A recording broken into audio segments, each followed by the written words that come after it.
అరే మొత్తవారి డిమార్ట్ సామాన్ చెప్తా రాసుకో. అది డీమార్ట్ సామాన్లు కాదే, ఇంట్లోకి కావాల్సిన సామాన్లు.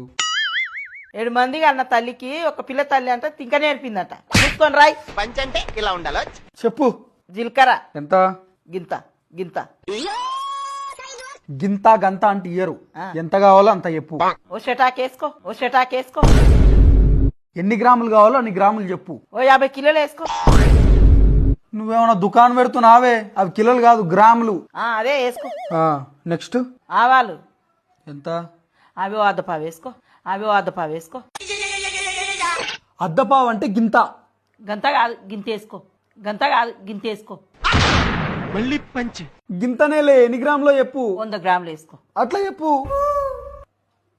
తర్వాత టాయిలెట్ టాయిలెట్ పోయిరాపు. టాయిలెట్ కాదురా, దోమలు వస్తే చచ్చిపోతాయి చూడు గది. అది టాయిలెట్ కాదు, ఆల్ అవుట్. ఇంకా ఒక లిప్టిక్ దే. నువ్వెప్పటి నుంచి లిప్స్టిక్ పెట్టుకుంటున్నావే? వాషింగ్ మిషన్ లేచి లిప్టిక్. అది లిప్స్టిక్ కాదు, లిక్విడ్. నీకు ఇందాకనే చెప్పిన తింక నేర్పకని. నేనేం తిక్క నేర్పుతలే, నువ్వే నాకు తిక్కలు చెప్తున్నావు. చక్క చెప్పు. ఓ పోరడా. పోరడా? ఆడేవాడు? ముఖానే కేస్తున్న పోడర్రా. అది పోరడా కాదు, పౌడర్.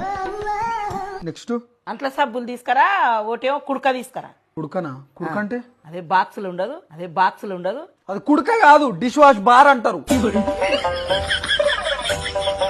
నెక్స్ట్ ఏంది? ఒక కంపాటు. ఎండాకాలం అయిపోయిన తర్వాత కుండెందుకే ఇప్పుడు?